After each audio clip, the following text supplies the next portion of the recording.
muito bem-vindos ao ObraCast Especialistas. É isso aí, um novo quadro aqui dentro do ObraCast. O que quer dizer ObraCast Especialistas? Eu vou ter sempre um especialista como meu co-host em um título específico. E o especialista de desenvolvimento urbano será Fabiano Moura. Muito bem-vindo, Fabiano, da Conileste Urbanismo. Muito obrigado aí pelo convite. Acho que vai ser um excelente trabalho nosso em conjunto. Acho que eu tenho certeza que dividir aquilo que a gente sabe e aprender com quem a gente vai trazer aqui não tem nada mais especial, né, Evandro? E eu tô contando que você traga convidados muito especiais. Com certeza vamos trabalhar bastante para trazer aquelas pessoas que realmente fazem a diferença no nosso mercado imobiliário, né, Evandro? Então vamos ao episódio de hoje.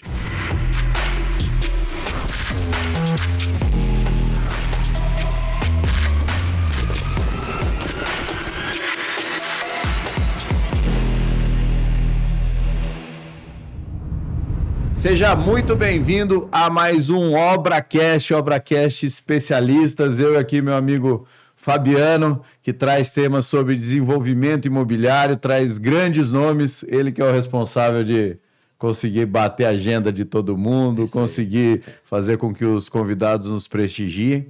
E hoje a gente está recebendo aqui o pessoal da Coevo, né? Tô aqui com o Vitor, tô aqui com o Diogo. O Vitor, que é o CEO da empresa, Diogo, que é diretor comercial, e vou pedir aí para ele se apresentar e depois você se apresenta aí, Fabiano. Boa. Bom, primeiramente, obrigado aí pelo convite, Fabiano, Evandro. Estamos muito contentes aqui em estar participando do podcast e poder aprender um pouquinho, contribuir também, sempre bom, né, Diogão? Com certeza. Hoje vocês vão ensinar, que eu tô com muitas dúvidas aqui para tirar. Vamos lá. Isso aí, Fabiano aqui. Obrigado, Vitor, Diogo, por prestigiar a gente aqui no nosso podcast, ObraCast. Parceria nossa aí que tá dando certo aí. É bom a gente poder conversar um pouquinho hoje. Acho que é nosso bate-papo hoje vai ser um pouco sobre o mercado Minha Casa Minha Vida, que eu acho que é bastante interessante, que as pessoas têm várias dúvidas, né? Que a gente vai poder esclarecer algumas aqui, sem dúvida. Principalmente a questão comercial, que no meu ponto de vista é uma das questões bastante complicadas no setor da Minha Casa Minha Vida, é a parte comercial, porque é uma concorrência grande e no final das contas é o quanto cabe no bolso, né? Então esse sempre a gente está sempre discutindo várias estratégias, acho que é bem legal. Vamos lá, Evandro. Vamos lá. Diogo, fala pra gente aí, diretor comercial da empresa, você tá há quanto tempo nessa área comercial de imóveis, nessa área comercial de Minha Casa Minha Vida? Se apresenta, fala um pouquinho mais de você aí pra gente. Fala, pessoal. Primeiramente, obrigado aí, mais um podcast. Eu acho que fico muito honrado em estar participando de uma mesa de tantas pessoas gabaritadas. E eu trabalho no mercado imobiliário desde 2007 e eu entrei no mercado no início do Minha Casa Minha Vida. Então, eu frequentei aí uma grande construtora por 10 anos, MRV Engenharia, e a gente operacionalizou e expandiu a empresa para o Nordeste. Então, eu tive o privilégio de aprender numa das maiores escolas do mercado imobiliário, principalmente no mercado da minha vida. E passei 10 anos, saí e terminei conectando com o Vitor em 2018. Já estamos aqui na região aqui do Vale do Paraíba, aqui desde 2018. E até hoje estamos aqui, passamos por todas as fases da construtora. E hoje, graças a Deus, graças à conexão que a gente tem, as estratégias, o produto, a equipe, a empresa de uma maneira geral, a gente vem logrando bastante sucesso aqui na região, crescendo de forma progressiva, enfim, um crescimento bem bacana, que ele é consistente, né? Porque no final das contas é importante você vender muito, é importante você ter caixa, é importante você ter margem, e é importante você saber vender. Eu sou muito da escola de quem vende tudo no primeiro mês, deixou dinheiro na mesa. Não é não, Vitão? Sim. É isso aí. Aproveitando o gancho aí desse tempo todo de trabalho, parabéns aí. Foram considerados aí uma das 100 maiores construtoras do Brasil aí, tiveram o título agora, parabéns aí. Muito bacana esse título. Aí trazer para a região nossa aí, uma das 100 maiores do Brasil. Parabéns aí obrigado. Todo esse trabalho da Coevo aí. Valeu. E aí, Vitor, fala um pouquinho mais pra gente da história aí da Coevo. Fala pra mim como é que você entrou nesse mercado, né? Você é um menino novo aí. Conta aí um pouquinho dessa história pra gente. Não, tranquilo. Bom, em 2011, né, o meu pai, no caso, o Gilmar, né, ele é residente no exterior até hoje, né, ele é residente no México, mas é brasileiro e sempre teve a intenção de voltar para o Brasil. Ele saiu em 2000, né, do Brasil, E sempre soube que, enfim, queria voltar para cá. E já enxergava de lá onde ele gostaria de investir, enfim, de atuar aqui no Brasil quando ele voltasse, né? E aí, em 2011, o mercado estava bem aquecido, né? Como o mercado da construção civil.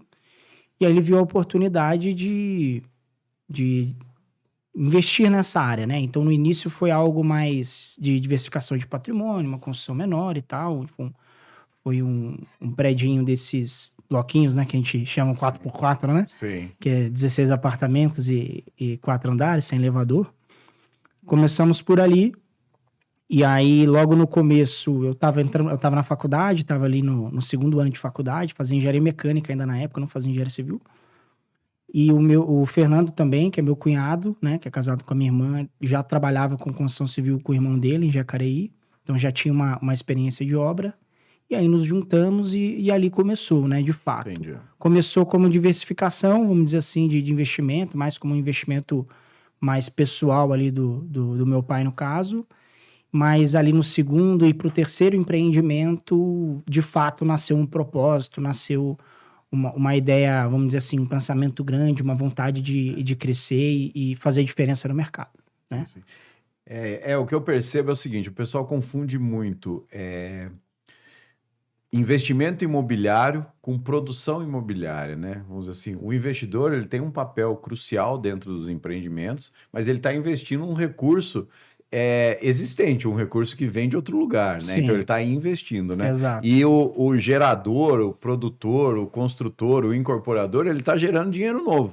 Essa é a diferença entre o incorporador, construtor e o investidor, né? E tem muita gente que quer mudar as figuras, né? Eu enxergo investidores que no final querem ser construtores porque querem investir sem colocar, entre aspas, né? E eu também vejo construtores que são investidores, porque daí tem dó de vender, né? Fala assim, não, poxa, mas será que se eu segurar mais? Cara, a cabeça, por incrível que pareça, eu acho importante você falar isso, porque é muito diferente.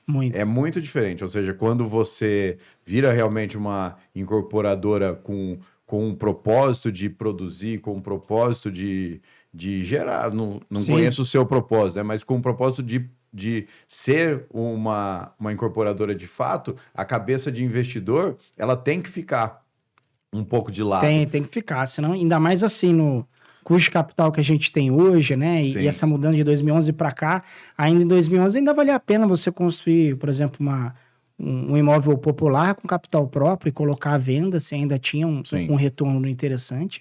Hoje, trabalhar com capital próprio, principalmente nesse nicho, existem ainda talvez alguns nichos que você trabalha com o dinheiro do cliente que ainda vira, né? Então, você usa o seu para um start. Mas hoje, por exemplo, nós trabalhamos sempre buscando colocar o mínimo possível, né? Mas com crédito estruturado ali, mas trabalhar a TIR, vai lá nas alturas, mas, né, no final do dia a gente olha a margem, né? Enfim, o quanto vai ter de retorno, mas trabalhando com capital de terceiro, com investimento de banco. E de lá para cá já são quantas unidades lançadas, quantas unidades entregues? Aí isso é um monte, né? Cara, assim, a gente hoje está com em torno de 1.100 unidades em construção, né? Entregamos aí... Agora tem que fazer a conta, mas... São 78 mil metros quadrados de obras construídas, não é isso? Acho que é isso aí. Das 100 maiores construtoras do Brasil, são 78 mil metros quadrados. É isso aí. Então, assim, foram alguns empreendimentos aí, principalmente no Vale, né? A gente tem algumas coisas em Juiz de Fora, que é a minha cidade natal, a cidade natal dos meus pais, mas a gente acabou não indo com a incorporadora para lá por conta da distância também, né? E também pelo perfil da cidade, e aí a gente prefere focar aqui na nossa região, se consolidar aqui, para depois buscar outras praças. Entendi. Mas a gente tem algumas... Aí lá foram mais investimentos e temos algumas áreas com perfil de loteamento, que foram oportunidades que a gente acabou adquirindo. E assim, você atua aqui na nossa região, de onde até onde? Hoje a gente está em Jacareí, São José, Taubaté e Pinda. São as 4 cidades que a gente escolheu, né, de antemão trabalhar, né, eixo Dutra, então... ali, vamos dizer assim, A nossa sede está em Taubaté, né? Mas hoje eu moro em Jacareí. Então, né? Mas começou em Taubaté porque você era de lá ou não? Não, na verdade, foi uma oportunidade. Enfim, meu pai fez um negócio na época, recebeu uma área em Tremembé, que era colado. E aí, por proximidade, começou a estudar um pouco o mercado e começou ali em Taubaté. Entendi. Mas, enfim... Hoje criamos raízes lá, raízes em Taubaté, mas a gente atua ali de Jacareí a Pinda. Eu fiz faculdade em Guaratinguetá também, então eu falo que eu sou do Vale. Entendi. Eu morei um bom tempo em Guará, então esse eixo Dutra aí, eu acho que se eu fechar o olho e for dirigindo assim, eu chego. É legal. Mas que nem o Fabiano falou, Vitor, eu percebo que é o seguinte, né? O ramo Minha Casa Minha Vida, um dos objetivos do podcast é até desmistificar, a gente aprofundar em alguns assuntos, porque, assim, sempre a grama do vizinho é mais verdinha, né? Uhum. Então, assim, quando a pessoa olha lá, poxa, todo o processo, né? Hoje deve ter, sei lá, 20 anos, praticamente 20 anos de Minha Casa Minha Vida. Então, ele olha hoje o processo como um todo, ele é um processo estruturado, né? Ele é um processo que já existe muito bem a figura do terrenista, já existe muito bem a figura da distribuição do dinheiro durante a obra, já existe o desligamento, ou seja, já está tudo redondo. Então, para quem olha de fora, estou falando isso com o meu olhar, você fala assim, poxa, é um mercado interessante. Aí eu estava falando com o Fabiano falou assim, Evandro, o calcanhar de Aquiles é a área comercial, né? Assim, qual que você acha que é a maior dificuldade para uma incorporadora que não atua no Minha Casa Minha Vida, já atua em outras áreas, começar a atuar no Minha Casa Minha Vida no comercial? Na verdade, é o seguinte, eu acho que o Minha Casa Minha Vida ele é uma ciência, né? Então, assim, quando a gente trabalha com crédito associativo, eu tenho que estar conectado à venda e à construção, até para poder ter a liberação de recursos. Então, quando as pessoas de outro mercado, de outro segmento, querem atuar no Minha Casa Minha Vida, eles têm que tomar cuidado com uma coisa. Primeiro, margem e erro ali na parte de construção. O tempo faz toda a diferença, porque pode aumentar seus custos. Automaticamente, se aumenta o custo, você vai ter que repassar isso para o preço. E isso impacta diretamente na velocidade de vendas. Então, você tem que, na verdade, você tem que ficar jogando aqui de um lado para o outro para você conseguir não errar em obra, se você ser assertivo nas suas projeções financeiras, né, o business plan. Então, assim, você precisa entender como é que funciona o crédito para poder você conseguir tocar a operação. Porque dentro do perfil do Minha Casa Minha Vida, a gente atua com a primeira moradia. Normalmente os clientes são casais de 20 anos, 18 anos. A gente viu até uma reportagem um dia desse aqui que até os novos compradores estavam entre 20 e 25, está começando a trazer para 18 anos. Então, você tem que tomar muito cuidado com o público que você vai atuar, como você vai comunicar dentro da operação. E depois que você comunicou, como você vai conseguir realizar a venda dentro do seu fluxo de venda / fluxo de obra.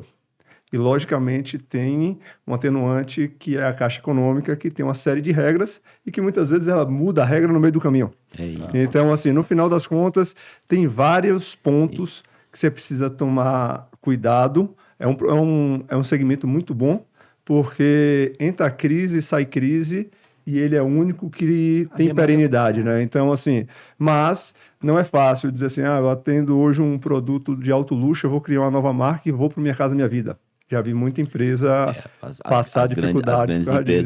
As grandes empresas compraram empresas que atuavam no setor da Minha Casa Minha Vida e tomaram um baile, né? No mercado. Aí, né? A gente tem aí algumas... Gafisa pegou a tenda, não deu conta, e a Gafisa, né? E tem outras aí que sambaram aí, né? Nesse setor, porque é uma outra... Participando com vocês aí, nossa parceria de eu estar com vocês aí, vejo que é realmente um outro bicho. Né? A margem apertada, ser obrigado a verticalizar, a se estruturar. E aí você tem esse... Eu digo que a maçaneta faz diferença. A maçaneta, de que você escolher a maçaneta errada, complica o prédio. E saber mexer com todas essas variáveis que o Diogo mencionou, porque se você vende muito, repassa os clientes para a caixa, o que você repassou fica congelado. Aí se você não tem reajuste, não trabalhar com uma obra com prazo esticado, você está tomando inflação na cabeça, né? Então, o tempo joga contra, né? Então, isso é uma variável importante, que aí o ideal é você manter uma velocidade de vendas controlada para você finalizar um empreendimento sem estoque, mas... repassando a inflação. Exato. Você ter condição de subir um pouco do estoque e se proteger, né? Porque também terminar um empreendimento com estoque também é errar a mão no outro sentido, né? E com uma velocidade baixa, aí você fica com o estoque pronto e aí é dinheiro parado, é condomínio, é IPTU, enfim, o carrego, né? Que a gente sabe aí do imóvel parado. O que o Vitor tá falando é que no mercado normal a gente vende e reajusta todo mês pelo INCC. Sim. Minha Casa Minha Vida, 0. É o que você vendeu. Depois que assinou com o banco, o valor congela. A única parte que corrige é a que tem diretamente com a construtora, que é um outro fator muito importante para poder tomar cuidado. Que também é outro. Porque você projeta vender um apartamento por 250 mil, sendo que 250 mil, 50 mil vai ser um plano direto com a construtora. Se você não souber escolher bem o cliente, ainda que ele tenha sido aprovado no banco, eu posso ter um impacto na minha margem, porque esse cara pode deixar de pagar. Então, automaticamente, você tem uma outra ciência que é como vender bem, entender, fazer um fluxo que o meu cliente consiga pagar e automaticamente eu não tenha nenhum prejuízo para a construtora, porque senão bate em cima da margem. Então, tem isso também. Então, para quem vem de fora do mercado e vem para cá, você vê construtoras aí parcelando em 60 vezes, 72 vezes. Tem construtora que parcela em 120. Não, exato. Até hoje tem construtora que parcela em 120. Então, assim, no final das contas, você tem 30%, 25%, que muitas vezes é até o lucro da construtora, que você está colocando todo exposto num fluxo de pagamento do seu cliente. Então, se você não souber mexer nisso, automaticamente você pode impactar diretamente a sua margem ou você joga o seu lucro lá para frente. O ciclo da construção ele já é longo, o ciclo já é longo. Você termina postergando mais 5 anos, ou seja, você vai passar 10 anos fazendo... E a garantia disso? A garantia é um... Então, assim, mas, esse é o problema. Mas isso também melhorou, né, ao longo do tempo. Então, no ano passado, se não me engano, acho que foi o ano passado, saiu uma legislação que permite você fazer uma alienação superveniente, que se chama. Então, você consegue gravar essa segunda dívida mesmo imóvel alienado, né? Então, se houver saldo num possível leilão do imóvel, se houver saldo, você consegue receber. Então, é algo que a gente coloca nos nossos contratos. Outros gatilhos também, a gente coloca uma segurança dentro do contrato, caso o cliente seja um cliente inadimplente, enfim, que a gente entenda que tem algum tipo de risco de calote, de fato, a gente conseguir exigir um fiador, por exemplo. Então, existem algumas alternativas para você tentar amenizar, enfim, esse possível calote por inadimplência. Mas a gente define isso sempre na política de crédito e hoje, pelo menos, a gente conseguiu acertar bem a mão nisso e não tem sofrido tanto com a nossa, vamos dizer assim, perda hoje abaixo de 1%, né, do VGV. Então, a gente entende que tá bem controlado. Mas ainda, enfim, com essa mudança da legislação ano passado, ficou ainda mais seguro. Então, aí vamos pegar o exemplo aí dos 250 mil. Você deu o exemplo de 50 para a construtora, direto para a construtora, seria 20%. Isso é uma regra padrão ou você só falou? Existe...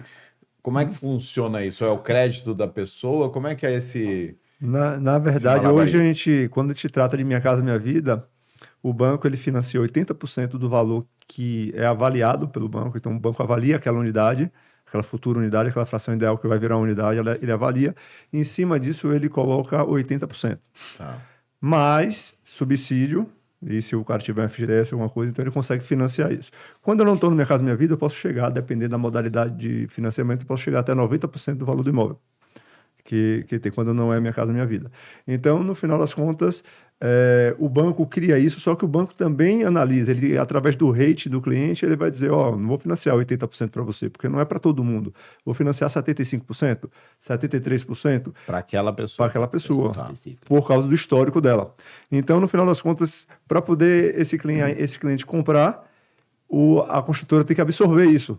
E para poder absorver isso, você tem que criar uma modalidade de plano de pagamento que caiba no bolso dele, que não fique apertado e, ao mesmo tempo, que ele consiga honrar e cumprir a operação. Então, dentro das estratégias da gente aqui da Coevo, também a modalidade de como a gente monta esses planos de pagamentos, eles são bem artesanais, eu costumo fazer aqui com o Vitor a 4 mãos, porque assim, a gente estuda a possibilidade do negócio, porque uma vez eu aceitei parcela por chaves, os juros passam a ser IGPM mais 1, IPCA mais 1.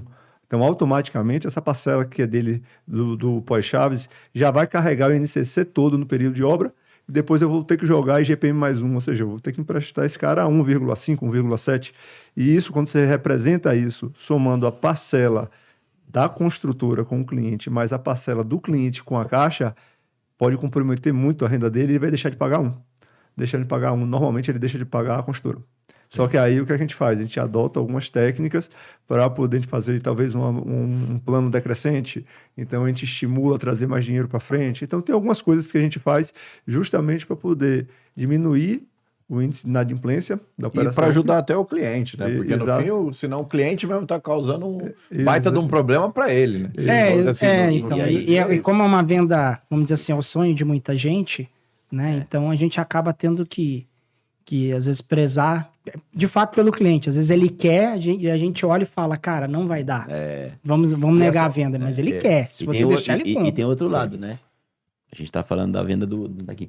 Mas e para passar tudo isso pro corretor, ensinar tudo isso pro corretor, para o corretor ter toda essa linguagem, saber o que ele tá falando, porque tem vários procedimentos, documentação, explicação, como funciona. É quase o corretor dá quase um curso pro cliente, de todo o processo que ele vai passar, que aí também é um outro lado que é diferente do mercado tradicional, que em tese é mais fácil, até porque é um cliente, na maioria das vezes, um pouco mais simples, que não tem tanto hábito com a questão financeira, do documental, correção, juros, evolução de obra. Então, o corretor acaba sendo também um assessor financeiro ali e jurídico também. Então, esse é um outro lado que eu vejo que tem um treinamento grande, né? Bastante grande, porque o mercado imobiliário hoje ele é um mercado com baixa barreira de entrada.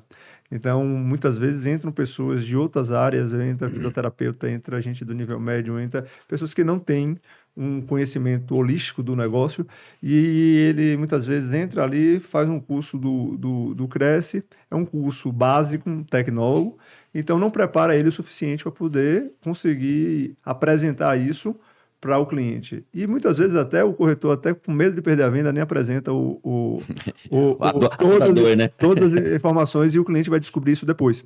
Então, o grande desafio do comercial é a gente catequizar esse time comercial para poder padronizar o formato de atendimento para que a gente consiga ter um processo mais redondo para quando chegar lá na construtora, na assinatura, no pós-venda, a gente ter um cliente satisfeito, né? Então, fazer um trabalho que vá facilitar a equipe de pós-venda, né? E hoje você trabalha com imobiliário ou com equipe própria? Na verdade, a gente tem os dois. Eu acredito muito nos dois canais. Você catequiza só a própria, que já é um desafio, né?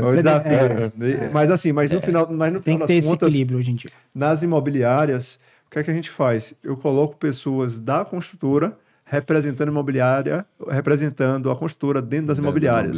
Então, automaticamente, eu já consigo fazer um filtro em cima disso. E muitas vezes também, depois que faz uma venda, eu tenho um time de crédito que ele entra logo em seguida, digamos assim, com as informações quentes, para poder eu ratificar de uma forma leve, sem que eu queime meu time de venda, porque às vezes se uma informação não foi passada, para poder não parecer que o corretor omitiu, enfim, a gente, de uma forma muito sutil, a gente ratifica todas as informações que precisam ser passadas para que não haja nenhum tipo de surpresa. Entendi. Agora eu fiquei com uma dúvida aí, algumas dúvidas aqui, vamos esclarecendo. Primeira coisa, você falou que existe uma avaliação a partir do momento que você vendeu naquele valor, certo? Mas essa avaliação, ela vai sendo reavaliada de tempos em tempos durante o empreendimento. Aí, na avaliação, eu consigo colocar a inflação, vamos dizer assim, nas unidades não vendidas, entendeu? Sim. De 3 em 3 meses, a gente consegue pedir uma nova reavaliação. Por exemplo, na Caixa Econômica, que hoje é o principal player aí do Minha Casa Minha Vida, o Banco do Brasil existe ali, mas o foco do Banco do Brasil acaba sendo o agro, né? Né? Pelo menos ele não atua tanto no Minha Casa Minha Vida. Mas a gente consegue reavaliar de 3 em 3 meses, né? Aí isso vai conseguindo absorver isso aí em a 2, subida 3 de preço. anos de obra faz muita diferença. Exato, mas hoje a gente tem a limitação, por exemplo, do teto do Minha Casa Minha Vida, do programa, né? Mas daí você vai mudando de faixa, por exemplo. Só que aí se você, por exemplo, que é o nosso caso hoje, a gente tem muito produto focado na faixa 3 do programa, que hoje tem o limite de 350 mil, né? Então, se a gente lança um empreendimento hoje, por exemplo, dando um exemplo do nosso empreendimento, né, que a gente tem em conjunto, que a unidade com suíte já está ali no teto do programa. Se esse programa não se reajusta, por exemplo, nos próximos 1 ano, vou dar um exemplo, a gente já vai começar a esbarrar em qual ponto. O cliente já vai ter que financiar dentro de uma modalidade que os juros já não é mais o subsidiado ali, Faixa 4. Que 9,5 hoje, Diogo? Hoje, 9,5. Acho que é 9,5, se não me engano. Chega a 10. Faixa 4. O faixa 4 é uns 10, mas 10. o faixa 3 é o quê? Ele 8, vai até 8,5, 8,6. 8,6. Então, assim, sobe também a taxa de juros. Hoje temos ali o faixa 4, mas que a origem do funding ainda não é muito robusta, né? Foi um recurso que o governo federal conseguiu puxar do Fundo Social do pré-sal. Então, ele traz ali um fôlego pro produto de médio padrão, que estava precisando de mais, né? Mas ele é um fundo que ele não tem uma reposição, assim, que faça com que a gente possa fazer um planejamento de longo prazo, confiando no faixa 4 do programa. Tomar cuidado com ele. Então, assim, então tem essas dificuldades. Por exemplo, em Jacareí, uma época, o Aurora, né? O empreendimento que a gente lançou em Jacareí. Jacareí com uma demanda alta, uma procura alta, e o teto estava em 180 mil, e a gente vendendo a 220 mil. Aí teve época que a gente teve que financiar o pró-soluto em 120 vezes. O nosso de praxe é 60, que a gente pratica, né? Então tem essas dificuldades também do programa e das praças. Então, um outro movimento que acabou acontecendo muito diversas empresas, vamos dizer assim, de portes maiores, acabaram saindo de praças menores, onde o teto era no caso, hoje é 264 mil faixa 2. Em, por exemplo, São José dos Campos e Taubaté. Aí se você vai para Jacareí, já é 220. É 220? 220. Então, isso, como é que fala? Essas cidades menores acabam sendo prejudicadas nesse sentido, né? E aí aumenta a demanda. E aí você fica naquele negócio, puta, a demanda tá grande porque não tem produto, mas o produto não fecha a conta. Não fecha a conta pro cliente porque aí ele tem que tomar um juros maior, né? Ou uma prestação maior. Então, mas, por exemplo... Tem todos esses gatilhos aí. Mas o faixa 3 hoje, ele é unificado em várias cidades. Sim. 350 mil. Faixa 3 unificou. Assim, faixa 3, Jacareí, Taubaté, Caçapava, não interessa mais aquela quantidade de habitantes, não tem mais nada disso. Faixa 3 Só que se você olhar para a pirâmide de um modo geral, né, de renda, né, a grande massa está no faixa 2, né? Então, quando você vai para um município hoje, igual Jacareí, para vender a 220, seu produto tem que ser muito, vamos dizer assim, enxuto, muito econômico para você conseguir atender e viabilizar um produto nesse sentido. E ainda mais que você não pode começar com ele a 220, né? Você tem que começar com ele mais baixo, pensando na inflação. Estratégia de lançamento. Outra, aí você vai ficar maluco. Exato. E aí, assim, para contratar um empreendimento na Caixa, ela te limita um período que você tem que fazer um volume um pouco maior de vendas, para ela se sentir segura em te emprestar o recurso. Então tem todos esses gatilhos aí. A pergunta do modo avançado agora.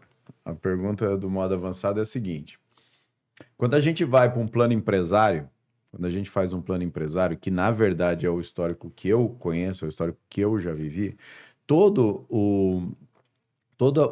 a formatação, a sistemática, ela é baseada no custo de produção, certo? E versus um percentual de venda que você tem que vai liberar um custo de produção. No Minha Casa Minha Vida, o desligamento ele é em cima do valor de avaliação? É real isso? É verdade? Porque eu acho que é aí que os grandes começam a olhar para dentro do negócio. Falam, pô, então aqui deu para entender a diferença? Ou seja, sei lá, eu tenho o custo de produção numa unidade no plano empresário. O custo de produção vamos usar sempre como exemplo os 250 mil. Tá. Entendeu? Então 250 mil o valor de venda, 80% disso, 200 mil de máximo de financiamento, certo? E o custo de produção, que seria fora terreno, fora tudo dessa unidade, seria 100 mil. Então, todo banco privado, ele faz a conta em cima de 100 mil. Sim, para te emprestar, no caso. Para te emprestar. Ele quer que você finalize a obra. Ele quer que você finalize a obra e fica olhando se você está botando aqueles 100 mil na obra. Exato. O desligamento na frente, ele desliga os 200 mil, é isso? Ele desliga o financiado, os 200 mil. Exato. Na verdade, ele não e aí você consegue fazer esse jogo que daí você não precisa vender tudo. Porque porque ele complementa... No plano empresário é o contrário. Você fala, cara, eu vou vender tudo para ficar tranquilo. Porque depois eu consigo... É um outro público, eu consigo receber a inflação. Isso, então basicamente assim... Pelo INCC, então te dá uma basicamente segurança. No plano empresário, o recurso que você pega do banco é 100% empréstimo. Você toma 100% a juros, né? Isso. No caso do modelo associativo, né, que é hoje é chamado de apoio à produção da Caixa, o que você... Então, imagina que você tem ali 100 unidades, né, do seu empreendimento. Tá. Se você repassou 20 unidades, então você está com 20% de venda. Você produziu 1% de obra, vamos supor que a obra seja 50 milhões. Produziu 1%, você receberia ali 500 mil reais, certo? Certo. Aí, qual que é a matemática? Você tem que receber 500 mil reais de produção.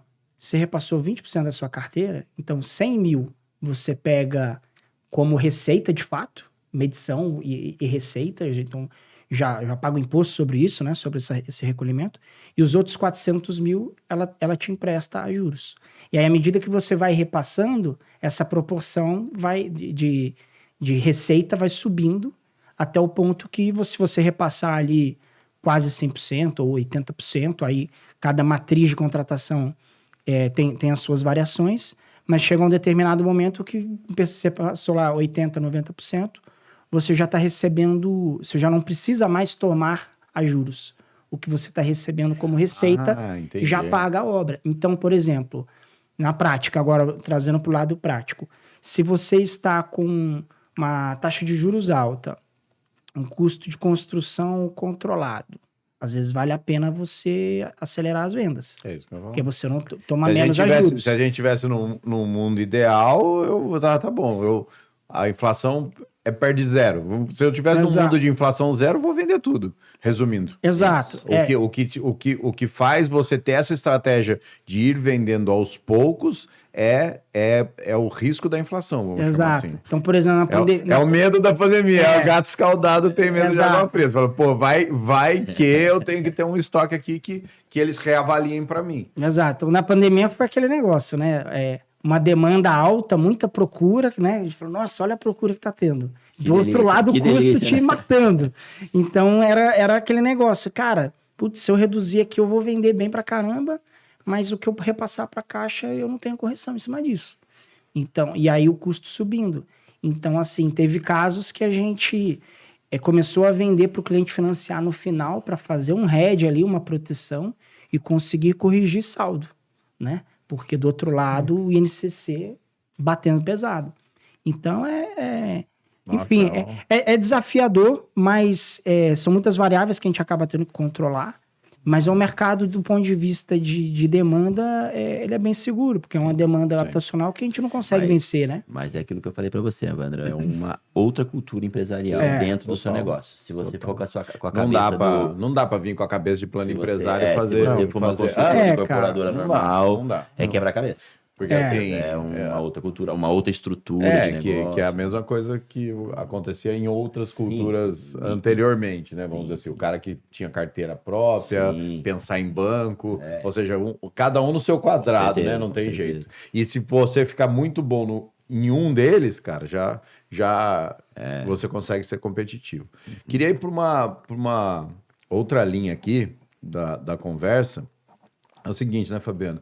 A gente faz propaganda de todo mundo aqui, não faz da gente, né? Então vou fazer de vocês agora aí.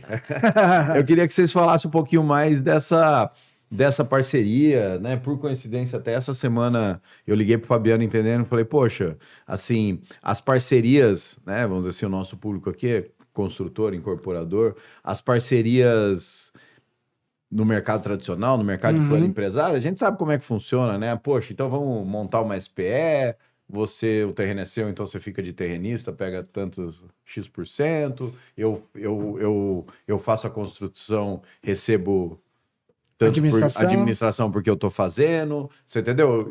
Tem carteira de incorporação, é assim, como é que fala um pouco da parceria de vocês, né? De como é que surgiu, qual é o produto, né? O que e depois vão aprofundando nas características de uma parceria entre duas construtoras pro Minha Casa Minha Vida.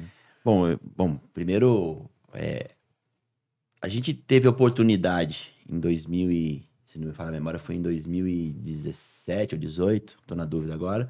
A gente teve uma possibilidade de fechar uma incorporação numa área que a gente julgava boa, que já era uma pessoa que a gente tinha no relacionamento nosso de negócio. Então a gente fez uma incorporação, a Conileste fez uma incorporação para poder sair sabendo o que vão fazer depois. Naturalmente, pensávamos numa casa... Tipo, um master plan. Pensávamos numa tipo casa... Assim, tem um terreno, vamos fazer um contrato para eu poder estudar o melhor produto. Pensávamos no Minha Casa Minha Vida, sem dúvida nenhuma, pela característica da região. Não tinha como fazer outra coisa diferente disso. A gente passou lá um ano e meio negociando a área, fechamos a área. E depois, numa incorporação num terrenista padrão. Então você vai ficar com X% ou de receita unidade, ou de unidade. Isso. Na época a gente estava definindo se era receita ou unidade, mas foi uma parceria. Fazendo isso, tendo essa oportunidade de fechar o terreno, aí eu falei assim, puxa vida, agora eu vou pro produto. Poxa, mas aí eu falei assim, nossa, aí eu fui pesquisar Minha Casa Minha Vida. Eu falei, rapaz, o negócio não é assim, não é um negócio que você chega ali, vou montar a minha construtora que está acostumado com loteamento, principalmente. Entendi. E vou...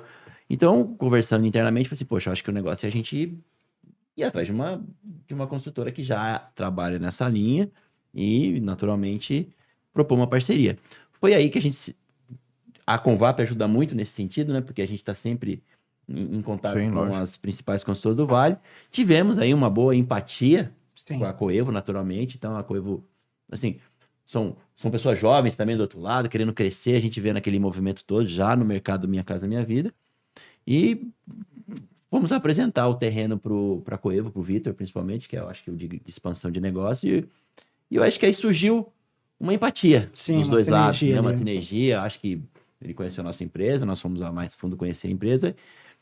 Conversando, então não existia produto, só existia vocação. Vocação de Minha Casa Minha Vida. O terreno estava lá, tinha 24 metros quadrados de área para empreender.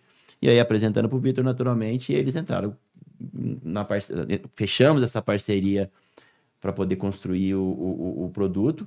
Naturalmente, a Coevo, ela foi responsável, né, por todo o processo de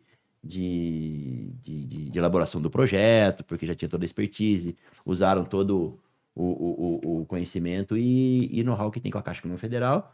E aí nasceu a nossa parceria nesse negócio. Aí o Vitor pode continuar também. Aí acho que então foi isso, foi uma empatia de negócios. Eu acredito muito, Evandro, eu gosto e acredito muito. Todos os meus negócios, de alguma maneira, tem um parceiro. Né? Não é só a minha empresa que está envolvida. Então, eu tenho o loteamento que é envolvido com a FEDAT, eu tenho o loteamento que é envolvido com outra empresa lá no Caraguá, agora temos aí esse. Então, eu acredito muito nesse movimento de parceria. Então, eu gosto muita gente fala que quem tem sócio tem patrão. Só que a verdade é que os negócios que tem patrão saem do papel. Você entendeu? É verdade. Você entendeu? Porque assim, às vezes você tá com um negócio parado lá, você fala, cara, vou cuidar do cliente aqui, daqui a pouco eu cuido do meu. Daqui a pouco eu vou cuidar do cliente, daqui a pouco eu cuido do meu. E quando você vê, você cuidou do cliente e não cuidou do seu, né? Eu gosto muito de... Eu sou dessa linha de várias parcerias. Eu brinco... Hoje eu tenho um funcionário e 32 sócios. E é verdade, entre terrenista, sócio, parceiro, tenho 32 pessoas envolvidas em negócio. Legal. Todos sócios, né? Bacana. Então é isso, mas continua aí, Vitor, a nossa parceria. Não, assim, acho que toda parceria, né, ela acontece quando os sócios, um enxerga valor no outro, enxerga sinergia. Tem que entregar, né? E aí foi justamente o que a gente enxergou na época com a Conileste, porque... no nosso mercado, enfim, no momento que a gente estava, a gente já tem números de empreendimento bem menos do que a gente tem hoje de pipeline, e hoje serrar um dos 3 P's ali, né, o preço, produto e promoção. Oi? Promoção. E a promoção. E a promoção e a localização, ela é qualquer um item que você errar ali, você pode, enfim, o buraco, o prejuízo é enorme, né? Sim. E aí até quando o Diogo entrou e tudo mais, a gente começou a entender minuciosamente a questão de localização e, putz, aqui, aparentemente olhando, parece que é tão bom quanto em outro lugar e só quem às vezes é local consegue identificar. Entendi. E a gente também via dificuldade em São José dos Campos. Era uma praça que a gente ainda não atuava, estava entrando com o primeiro produto, mas já vendo um pouco de dificuldade. Jacareí, Taubaté e Pindamonhangaba a gente já tinha mais vivência, mais intimidade. E aí o Fabiano trouxe essa oportunidade, a afinidade, acho que, de valores, né? Morais, éticas, bateram muito. E a gente, apesar de vocês não atuarem ainda com edificação, com incorporação em si, né? Mais loteamento. Sim, loteamento. Mas aquele cheiro do local, do que vende, o que não vende, aquele cheiro comercial, eles tinham, e aí, né, é uma coisa que o Diogo sempre falou muito. E aí aconteceu, assim, legal. Enfim, foi legal para ambos, porque completou aquela carência que a Coevo tinha em São José dos Campos quanto ao know-how de mercado. A gente também aprende com vocês com as boas práticas de loteamento, sim, né? Sim. Que no caso não é a nossa praia, né? A gente está começando um agora lá em Minas. E no fim é muito parecido, então, com a estrutura convencional de qualquer empreendimento predial, ou seja, né? E aí vocês são responsáveis pela obra também. Isso, a gente é responsável pela obra. Vocês são construtora e incorporadora. Isso, exatamente. Desde o início, assim, uma obra ou outra a gente acaba terceirizando a obra, mas quando faz sentido, quando não tem equipe formada ou quando tem algum desafio que a gente queira colocar outra pessoa que é mais preparada. Então, mas essa é uma dúvida... Mas é algo que no longo prazo a gente tem que se verticalizar. Eu já vou falar um pouquinho mais de mão de obra para eu tirar umas dúvidas também. Mas outra coisa que a gente até escutou na palestra lá do Buzzarello é o seguinte, né? Na verdade, a forma que você tem de conseguir expandir, ela é através de parceria, né? Sim. Por ela exemplo, acelera muito. Não, cara, ou seja, você chega em lugares que você não chegaria, né? Nem que seja só naquele terreno. Ou seja, aquele terreno já estava com o Fabiano. Você podia ter outro empreendimento do lado, mas aquele você não ia chegar se não fosse via parceria, né? Então, assim, se a gente explodir isso para locais, né? Por exemplo, o que aconteceu comigo? Poxa, apareceu para mim o negócio do tráfego pago, começa a vir cliente de fora, aí apareceu um cliente em Mogi das Cruzes, outro em Guararema, para fazer casa em condomínio, no mesmo mês, entendeu? Aí eu tinha um mentorado que era de São José. Eu falei, cara, eu não tenho como pegar minha estrutura e viajar 3 vezes por semana para Mogi e Guararema. Na minha estrutura não dá. Mas você não quer encarar esse negócio? Depois você vem aqui, faz obra comigo em São José também, mas começa lá. Ou seja, e aí a gente tá criando uma história. Já veio a terceira obra. Ou seja, você vai criando uma história num lugar que, se não fosse pela parceria, não aconteceria. É isso aí. Né? Você entendeu assim? Então eu acho que... Se a parceria vingasse... Exatamente, né? E aí existem vários modelos, né? Pode ser franquia, representação, sociedade, pode ser o que for, mas no fim do dia... São 2 pessoas dividindo as responsabilidades e os resultados. A outra pergunta que eu tenho em relação a essa verticalização da mão de obra, né, a gente está fazendo Jacareí, você conhece bem Jacareí, pelo visto, então, né? Então a gente está fazendo um predinho ali, perto do Policlin, ali naquela região, né? Entendeu? Então, assim, e o nosso modelo de negócio, o que é? Gestão de obras. Ou seja, chegou um momento... que eu saí da incorporação imobiliária e falei, não, vou montar uma prestadora de serviço, vou fazer gestão de obras de casa em condomínio. Cansei desse negócio de fazer prédio, dá muito trabalho, né? Sociedades muito grandes, aí quando você começa a ver lá, putz, o empreendimento é gigante. Aí você vai ver sua participação no fim do dia lá é 11%. Você fala, o risco, a dor de cabeça 50, é proporcional. E o ciclo é muito longo, né? O ciclo é muito longo e assim, vou valorizar o nosso papel, que é o comercial, Diogo. E é o seguinte, no fim do dia, cara, quem puxa primeiro a carroça é o comercial. Lógico. Você entendeu? E aí depois, motor, lógico, né? não tô desmerecendo. É o motor, né? Não tô desmerecendo tudo que vem depois. Mas você entendeu? Mas, cara, aí você pode puxar uma carroça com 5 toneladas, ou você fala assim, cara, se for para eu ter 10%, então vou puxar uma carroça com 500 quilos. sozinho, né? Em vez de, certo? Ou seja, então essa foi um pouco a minha visão. E aí eu vim para a gestão de obras, e aí vi que a gestão de obras de casas, você não ganha escala, eu já sabia, tudo certo, mas aí você fala, cara, esse modelo de negócio que eu faço aqui, eu posso fazer gestão de obras de prédio, posso fazer gestão de obras de loteamento. Por quê? Porque a gente tem um conceito lá na Lácio que ela é simples. Ela é o seguinte, cara, quem me paga é o proprietário. O que eu recebo? Eu recebo sob gestão de obras. Sim. Então, o que eu tenho de margem? Nada, só a gestão. Então, eu repasso tudo a custo. Sim.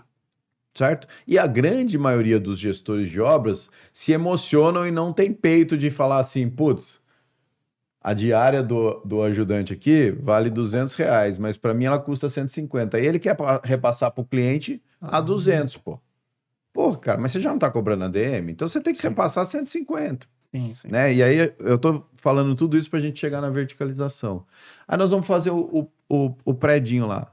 Poxa, mas eu vou ter que te pagar administração, você também é sócio do prédio, você também não sei o quê, não sei o quê, não sei o quê. E a gente entrou com o know-how que a gente tinha lá de mão de obra própria, que é o quê? Cara, ciclo longo, né? Porque é vendido em cotas, então é um prédio de 28 unidades, mas que a gente tem 30 meses para fazer, então o ciclo é muito longo, né? Por causa de fluxo de caixa. Cara, a gente bateu a última laje com 6 funcionários.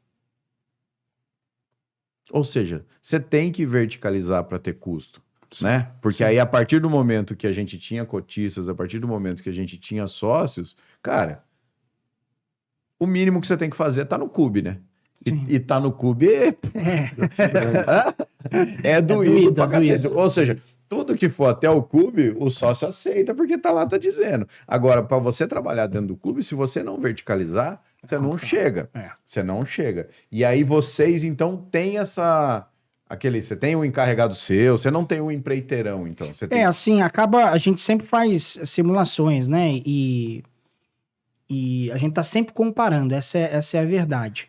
Mas tem obra que a gente tem mais tarefeiros, vamos dizer assim, tem obras que a gente acaba fechando com alguma empreiteira e um pouquinho dando maior, pacote um pouco maior. Mas sempre serviço. Sempre assim, ó, um de alvenaria, outro de estrutura. Isso. E aí a gente já contratou, enfim, se eu não me engano, em 2 empreendimentos. São em 2 empreendimentos. Uma outra consultora que administra, mas aí, de fato, é porque ela consegue me entregar algo que eu não tenho naquele momento, alguém preparado. Dela. Exato, e ela aí... tem a quantidade de fazer isso que eu tô falando. Ela tem a capacidade de te entregar resultado em algo que você não está preparado naquele momento, entendeu?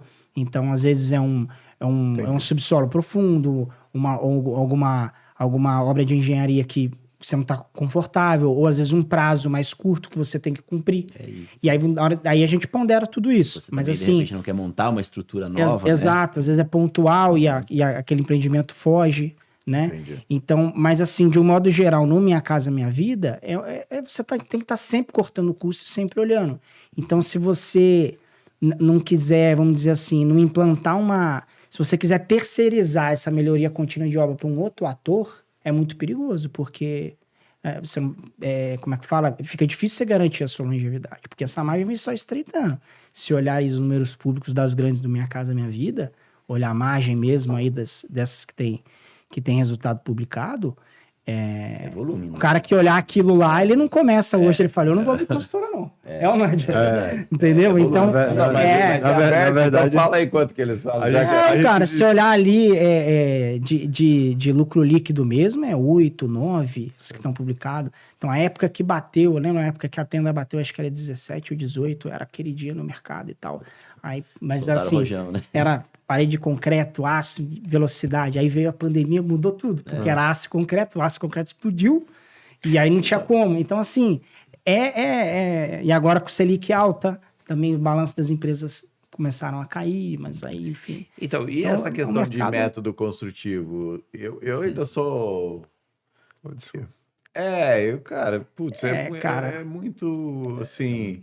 É muito arriscado, né, cara? É um tema, como é que fala, um pouco polêmico, né? Eu digo que vai ser a gente está numa discussão bem forte dentro da associação, né? Acho que nem entre as construtoras. Acho que o grande lance é o seguinte: a nossa missão como construtor, junto com algumas empresas de tecnologia, é a missão de aculturar o nosso consumidor. Enquanto a gente não conseguir aculturar o consumidor que uma outra nova tecnologia vai substituir essa, sim, e que os custos ainda não se depararem, eu acho que a gente não vai conseguir mudar, porque a cultura do cara chegar, bater na parede e falar meu tijolinho ainda tá vigente. É uma missão muito nossa. Nosso desafio mas eu vou ser polêmico aí, porque é o seguinte, cara, o papel não é nosso, o papel é do fabricante baixar o custo, cara. Você entendeu? Tipo assim, cara, o cara que tem que entender que quanto o produto dele for mais caro, ele não vai vender, cara. Você entendeu? É que é um problema estrutural, porque assim, se você for olhar para países que têm uma construção industrializada, houve uma padronização de produto. Então, se você for nos Estados Unidos lá, quiser fazer uma reforma na sua cozinha, o cara faz em 1 dia, 2 dias, porque o que ele vai remontar ali tá no Home Depot, tá na Lowe's. O cara padronizou o tamanho de bancada. O produto é padronizado. Então, isso facilita a vida de todo mundo. O Brasil tem uma cultura de tailor-made. Então, isso já dificulta muito até o papel do fabricante, né? Aí a gente vem para o papel da construtora, né? Ela vai olhar resultado. Enquanto, e aí infelizmente, né, acaba acontecendo assim, hoje está todo mundo sofrendo com mão de obra, reclamando de mão de obra, São Paulo, né, principalmente. Terrível, né? Então, todo lugar que você vai ouvir isso. Mas enquanto o cara somar ali a mão de obra e o bloquinho, a alvenaria estrutural e tudo mais, e comparar com steel frame, com algo pré-fabricado. Cara, assim... é difícil ele sair disso. E aí, infelizmente, vai ser na dor. Infelizmente, vai ser na dor. Porque, assim, vai chegar uma hora. Vai chegar uma hora, vai ser na dor. E tem uma inversão de papéis muito grande, né, cara? Tipo assim, cara, quem quer colocar o produto no mercado é o fabricante. Quem tem que treinar o mercado é o fabricante, cara. Você entendeu? Tipo assim, não adianta ele falar assim, olha, você tem que pegar o cara, porque não tem mais pedreiro, só vai ter montador, então forma o seu montador. Porra, cara, eu acho que aí o que o Justus está fazendo lá, que é criar um ecossistema, criar uma universidade, criar um negócio para existir o profissional, cara, aí vai estar tudo certo. Porque hoje, posso te falar, tá difícil pedreiro? Tá, não tá? Sim. Tá difícil o bloqueiro? Tá. Então procura montador de steel frame. É impossível. Não tem esse cara. Você entendeu? Sim, mas assim, entendendo um pouco do mercado, o que é que está acontecendo? Hoje a pressão de custo que a gente está tendo em relação às obras vai fazendo com que eu fique atrelado à renda do cliente. Então, automaticamente, eu tenho que padronizar para poder eu conseguir isso, só que ao mesmo tempo que essa padronização também está sofrendo inflação, ela também está subindo. Então, o que está acontecendo? Está cada vez mais os apartamentos ficando menores, automaticamente para isso. Então, naturalmente, depois de colocar um apartamento menor, eu não vou conseguir fazer um apartamento de 10 metros quadrados. Obrigatoriamente, a minha renda vai forçar o construtor a utilizar um método alternativo que seja mais barato. É isso. Então, no final das contas, a gente pode fazer toda a política. A gente sempre vai querer o tijolo, mas no final das contas, é o bolso, quando a gente trata ali até classe média ali, é o bolso que vai dizer assim, onde eu consigo comprar. E o brasileiro tem o sonho principal do brasileiro, é a casa própria. Sim. Então, automaticamente, quando você vai com um sonho, aquele modelo de casa ela passa a fazer sentido porque cabe no bolso dele. Então, assim, a pressão vai acontecer, a mudança vai acontecer, não porque o fornecedor vai treinar, fazer. Na verdade, o mercado está induzido para isso. O próprio café, eu estou dando exemplo do café. Quando eu comprava café, era R$8 o saco, tá? Agora 17. O que é que eles estão fazendo? Diminuíram, agora, em vez de 500 gramas, agora 250. Exatamente. E daqui a pouco... Só que ninguém vai comprar 50. Então tem um limite. Mas todo mundo quer um café. Mas eu gosto de fazer essa referência da tecnologia, dá pra gente até falar com essa questão do tamanho. Pô, antes, o que se falava? Não, se fizer abaixo de 50 metros, ninguém compra. Tem 39 metros quadrados e 3 quartos em São Paulo. Exato. Você entendeu? Então, 3 quartos. Essa aí eu te mostrei, né? Então o que acontece? O paradigma quebrou e não existiu um dia que virou. E quando eu falo para provocar essa conversa da indústria, é o seguinte: você consegue imaginar alguém subindo no seu apartamento para terminar o apartamento, para modificar o apartamento com bloco, areia e cimento? Não mais. Não mais. Sim. Então, cara, essa cultura do industrializado, ela já tá na reforma. Sim. Ela já tá na reforma. O cara já não julga mais ele fazer a reforma dele em alvenaria, certo? E daqui a pouco, isso tem que ser gradativo, senão para a indústria no Brasil. Porque assim, mas é 1% das casas são feitas em steel frame. Tá bom. Só que as fábricas estão rodando tudo full. Por quê? Porque ela tá tendo que obra comercial já utiliza muito, né? Reformas utilizam muito. Então, assim... Esses nichos... Conhecendo o Brasil, que bom que isso não acontece. Porque senão ia travar, ia subir o preço e ia voltar. Exato, você entendeu? É. E agora, assim... Você usou um termo que é o termo que eu mais... Bom, eu saí da faculdade, não sei nem se o Fabiano sabe disso. Eu saí da faculdade, meu primeiro trabalho, sabe qual foi? Empreiteiro de estrutura. Cheguei a ter 120 funcionários fazendo só a estrutura dos prédios.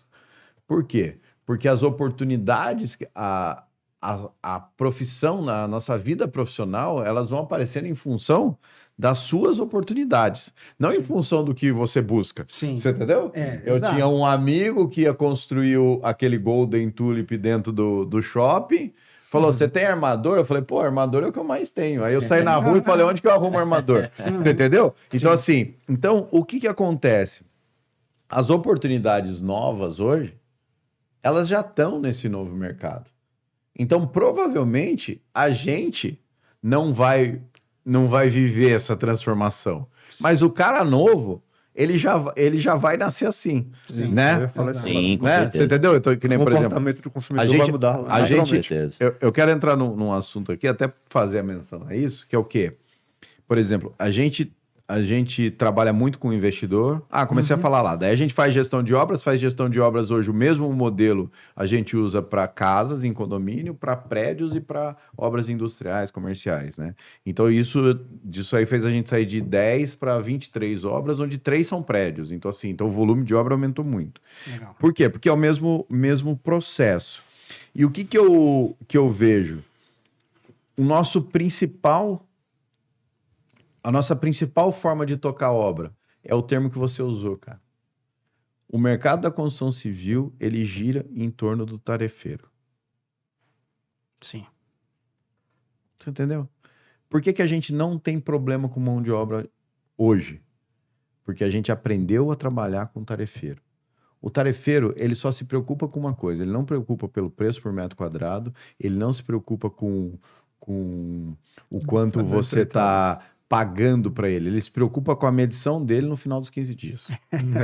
E só que as pessoas olham isso e querem fazer o quê? E querem aumentar o preço do tarefeiro. Mas o tarefeiro, ele não olha para preço. O que ele olha é o seguinte, você vai me dar quantos ajudantes, você vai pôr o material na minha mão e eu tenho quanto de frente de trabalho. Você entendeu? Sim. A gente conseguiu fazer o prédio lá com 6 pessoas, porque no primeiro andar nós chamamos o bloqueiro e falamos assim, olha, tá previsto aqui 2 bloqueiros, 35 dias pra gente fazer aqui. Daqui a 35 dias, né, porque o fluxo será longo, a gente tem que concretar a próxima laje. Cara, se você fizer a primeira laje, eu vou fazer só com você. A segunda, se você não der conta de fazer nessa data, resumindo, ele fez em 25. Por quê? Porque a gente deu frente, fez isso, fez aquilo. Então, assim, se a gente quer falar para quem não quer ter problema com mão de obra, não tem que inventar nada. Tem que pôr o quê? Ter boa logística, ter boa gestão, pagar em dia. É aí que tá a inovação, né? Você entendeu? A inovação é dentro da inovação é do dia a dia. Você entendeu? Não tem uma disrupção, assim, uma bala de prata, né? Não tem. O cara fala assim, putz, quero correr com a obra e enche de gente na obra. Não adianta nada. Não adianta nada. Né? E assim, o empreiteiro, ele é o que nem você falou, ele é uma nota a mais, né, cara? Ele precisa ter margem, ele precisa ter custo, ele precisa sobreviver. Se você não fizer isso... tem que qualificar bem os fornecedores. Agora eu vou entrar... Né? Já vi que hoje nós vamos estourar nosso tempo aqui, mas vamos lá. Queria entrar num outro assunto polêmico de Minha Casa Minha Vida com vocês e explicar por que eu estou entrando nesse assunto. Já pensando nessa história, né, outra coisa que para todo mundo que estiver ouvindo aí, eu falo, se você tiver novos projetos, isso, aquilo. Claro. Cara, o que você for montar hoje, dê muita atenção para a parte tech. Vamos montar uma imobiliária. Cara, como é que vai ser a sua parte tecnológica? Como é que você vai treinar o corretor, cara? Depois a gente vê. Você entendeu? Agora, como é que o corretor vai trabalhar com essas novas ferramentas? Como é que a gente vai o que a gente vai dar, né? E o que aconteceu? E a gente está fazendo o quê? A gente está montando uma empresa, uma gestora de short stay, certo? Né? Por quê? Porque como a gente trabalha com muito investidor, eu entendo que é o seguinte, não adianta eu encher o cara de apartamento. Não tiver transbordo. E depois ele fala assim, caraca, bicho, tô com esses apartamentos tudo parado aqui, agora eu vou juntar tudo e vou trocar numa casa nova, vou fazer um negócio. Se eu for colocando apartamento para esse cara comprar e esse cara for entendendo que isso gera uma receita, ou ele chegar mais perto daquele sonho de viver de aluguel, então a gente vai montar a empresa Short Stay, que a gente está com muito foco em tecnologia, em dados, tipo assim, né? Não adianta eu montar uma imobiliária que administra Airbnb, com todo respeito às imobiliárias, mas a imobiliária ela tem um modelo para administrar contrato convencional, contrato de 30 meses, né? Ou seja, vai analisar a multa uma vez, não tem serviço envolvido e tal. E o que eu tô querendo dizer? Existe toda aquela polêmica em São Paulo lá, dos empreendimentos Minha Casa Minha Vida poderem serem alugados pelo Airbnb ou não. Que desfecho isso tomou? O que vocês viram sobre isso? Porque foi aí que baixou, eu acredito aquilo que você já falou no começo, que é baixar a idade do cara da compra do imóvel. Ele fala, pô, eu não preciso do imóvel hoje, mas eu tenho a renda suficiente, eu vou comprar e vou pôr para alugar. Como é que vocês enxergam esse... Como é que tá tendo alguma discussão por já trás? tiveram assim, até lá atrás, na época do Faixa 1,5, lembra, Diogo? O Faixa 1,5 na época era justamente isso, usava o crédito, comprava e a conta era muito linda. O cara pagava, sei lá, R$400 de parcela e alugava por 800. Então, houveram discussões de tipo, opa, tá muito dado e não tá vencendo o déficit habitacional. E aí essas discussões... Não tá cumprindo a função social, né? Exato. E aí, quando você leva esse problema para as capitais, geralmente eles são mais sensíveis, geram mais transtornos, né? Por conta de mobilidade e tudo mais. E o que eu até vi, que uma discussão no grupo lá da Abraim, que a gente faz parte, e entrou esse assunto da legislação, Airbnb, os NRs lá de São Paulo, e essa questão dos estúdios e tudo mais. E aí, cada um tem um tipo de opinião, mas o que eu entendo ali, pelo menos em caso de São Paulo, é que eles acham que a legislação criada foi feita com um intuito, E tá acontecendo e aí tá acontecendo outro, e aí a especulação imobiliária começa a tomar conta do jogo, e a função social acaba não acontecendo, a né? Prefeitura e o Ministério Público bateu forte agora, né? Bateu, mais de 30, teve 30 e poucos milhões em multa já, para algumas incorporadoras, e agora as incorporadoras estão com a seguinte situação, elas venderam para os investidores com essa promessa de poder alugar Airbnb, e agora esses prédios que eram para cumprir função social, né, eles estão sendo proibidos, né, isso registrado em cartório, inclusive, está indo para matrícula, porque não estava indo para matrícula, que tem o máximo de valor de aluguel, por exemplo, está alugando por 2,5, hoje não pode passar de R$1.000, eu estou falando de números só para ilustrar. Então, e o valor do imóvel que todo mundo esperava que pudesse vender a 500, 600 mil reais não pode passar de 300 mil. Então, isso está sendo registrado em cartório de matrícula e além da multa, né? Então, a pessoa não está perdendo o imóvel, mas aquela promessa de venda, de renda e de valorização imobiliária foi para água abaixo. Então, quem vendeu está tendo que responder isso para os investidores. Na verdade, é o seguinte... Isso está batendo forte. O fator social, quando você vem para o Minha Casa Minha Vida, o programa ele é para a primeira moradia. Automaticamente, a economia ela vem tomando um rumo que os investidores passaram a ver uma oportunidade dentro do Minha Casa Minha Vida para rentabilizar. E no meio que eles foram fazendo, conseguindo comprar e botar para poder alugar, surgiu todo esse problema. Só que o investidor, quando ele compra no Minha Casa Minha Vida, ele não tira do bolso dele 50 mil, 60 mil. Ele dá uma entrada ali de 2 mil, 5 mil, 10 mil, parcela o valor e automaticamente esse limitador ali, ainda assim, se paga. Talvez ele não tenha rentabilidade, mas ele adquire patrimônio. Sim.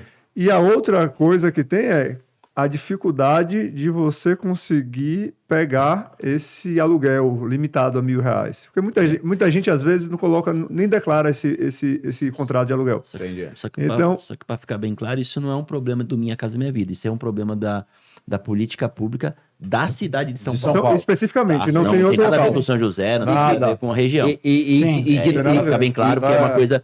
É um benefício que o município de São Paulo deu, com alguns benefícios de coeficiente construtivo, redução de... Sem vaga de garagem. Redução de vaga de garagem, que é o redução de um monte de coisa que a prefeitura deu. Que era por causa da mobilidade, na verdade. Que era para atender essa função social que não está sendo atendida. Então não tem nada a ver com Minha Casa Minha Vida, para ficar bem claro o assunto. Não sabia não. Não Achei que era... Entendi. Minha Casa Minha Vida, você pode alugar pelo preço que quiser. Mas é que não chegou a ter um problema mais crítico igual esse, mas...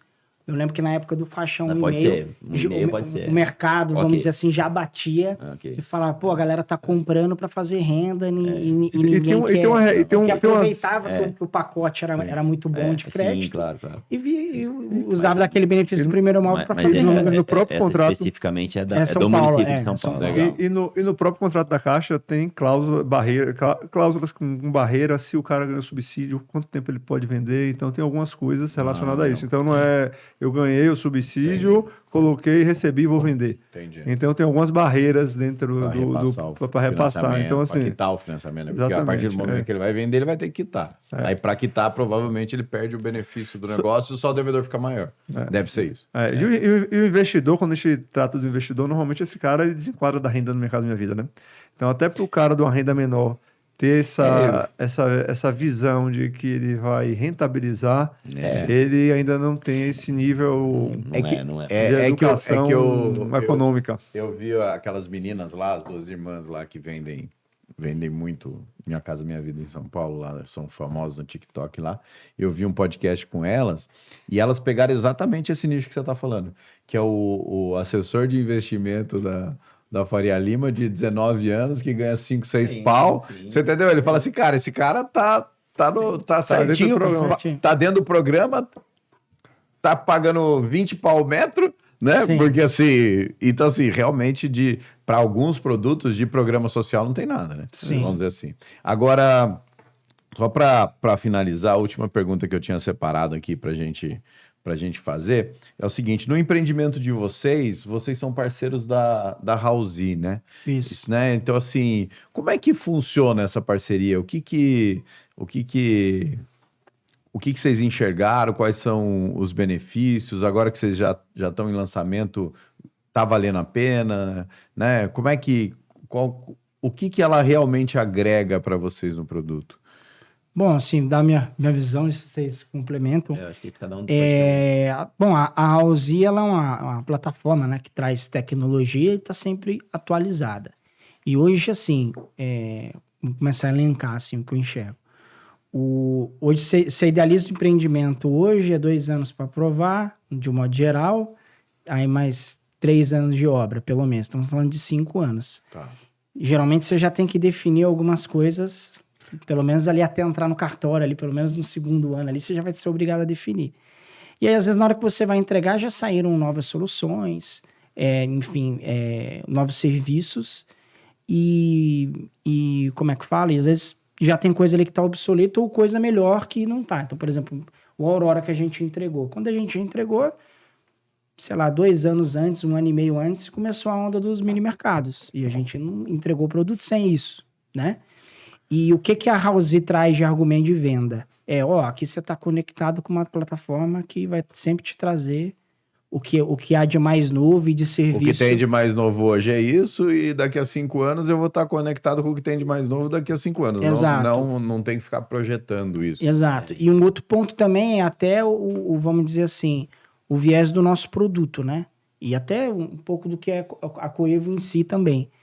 Que a gente acaba focando em produtos do faixa 3 ali do programa, que é um produto econômico, mas que que foca em custo-benefício e não só em custo. Entendi. Então, é um item que a gente entende que agrega e que tem uma sinergia com o nosso produto, com o nosso perfil do nosso cliente. Legal. Sabe? Acho que o produto, a Coevo já tem essa filosofia de trabalho, e isso foi uma das coisas que a gente percebeu legal, é que além de ser um Minha Casa Minha Vida, a gente costuma dizer que foi um Minha Casa Minha Vida Premium, né? Que é uma coisa assim, a gente conseguiu entregar uma sacada, a gente conseguiu entregar uma cozinha integrada com sala, cozinha. Então a gente está entregando um apartamento de aquários, entendi, com a filosofia de um apartamento de aquários, com acabamento, com coisa bacana, para um público que merece, que é uma da Zona Leste que não tem um produto desse lá. Acho que o nosso nosso produto é o único produto que tem suíte, sacada, um parque de lazer, atrações de lazer. E tecnologia, no sentido da House entrou com a gente para montar esse prospecto todo de lavanderia, pet play, mercadinho, uma portaria um pouco mais com segurança. Vai ter todo um trabalho que a House faz também para os nossos clientes, se eles quiserem, de já entregar o apartamento decorado, num custo mais atrativo, né? Tem a questão da administração também dos aluguéis, que as pessoas que estão lá queiram, que é a plataforma que você está falando de administração de locação, e trazer uma visão da capital, né? Que eu acho que é o que você está falando, trazer sempre uma visão renovada do processo. Acho que é um pouco do que a gente imaginou. E o público aceitou bem, Diogo? Na verdade é o seguinte, quando você traz esse produto para o Minha Casa Minha Vida, para esse modelo, ele é uma novidade muito grande. O meu público ainda, eu falo meu público, mas o público do Minha Casa Minha Vida, você gera valor nisso, mas ele está muito atrelado ali à renda.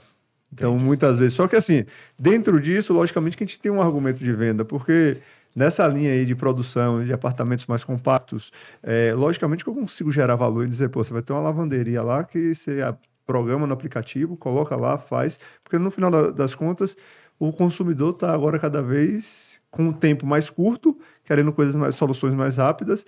Então, a gente consegue gerar valor com aquele serviço. Só que a gente tá... A tomada de decisão ainda é renda.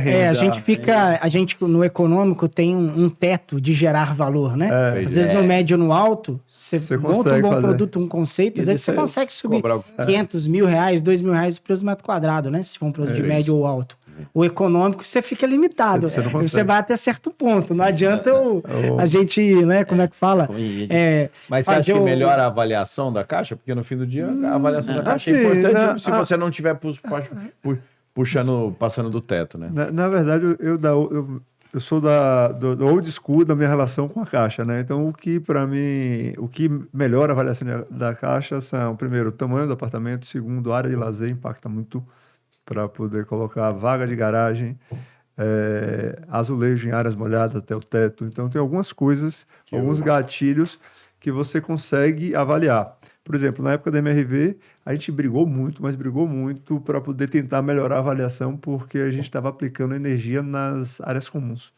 E a gente não conseguia dar representatividade na avaliação por causa dessa melhoria de energia fotovoltaica? Energia fotovoltaica. Entendi. Então, assim, no final das contas, você não conseguia gerar valor por causa disso. E tinha custo. Isso, e tinha custo em relação a isso. E assim, se você for ver, até a MRV deixou de utilizar a energia fotovoltaica como um diferencial, porque antes ele anunciava para todo mundo, aqui tem energia solar, vai reduzir o condomínio, isso gera valor, mas a Caixa ainda, ela tem um modelo tradicional de pensar. Porque ele que é o garantidor, né? Se o cara deixar de pagar, não é a House que vai fazer que aquele imóvel seja vendido mais caro. Então, no final das contas, eles pensam muito no jogo do negócio. Na concepção da avaliação, eu acho que impacta pouco ou não impacta. Mas, às vezes, numa defesa, quando você precisa ir para o âmbito da defesa do preço, ou falar, não atingiu e tal, aí esses itens acabam te ajudando a argumentar, porque, normalmente, o avaliador, ele consegue, ele calcula por amostragem. Entendi. Então, deu lá, sei lá, 6 mil reais o metro. E aí ele tem um range ali que ele pode para cima ou para baixo. Entendi. Aí é ali que essas coisas, na defesa, você pode bater, entendeu? Legal. Bom, mas é isso, muito bom. Queria agradecer aí a presença de vocês. Acho que dá para a gente fazer outros episódios aí para aprofundar ainda mais. Eu acho que o Vitor é empresário de um outro setor também que eu acho que você deveria conhecer, que é bastante interessante, que é a questão das... a gente tem uma fábrica de telas e vergalhões de fibra de vidro, artefatos de fibra de vidro que substituem o aço. Tá entrando aí para novas tecnologias da construção. Isso é importante. Exatamente. Vamos conhecer uma outra. Isso, é F-Glass, acho que vamos se marcar aproxima dia dessa conversa aí, que eu acho que é bem legal. Mas tá bom. De qualquer forma. Beleza? Obrigado, Vitor. Obrigado, Diogo. Valeu, Diogão, pessoal. Valeu, cara. Valeu, pessoal. Tamo junto aí. Vamos se aproximar cada vez mais. Vamos embora. Valeu. Tchau. Valeu, Valeu, pessoal. Tchau.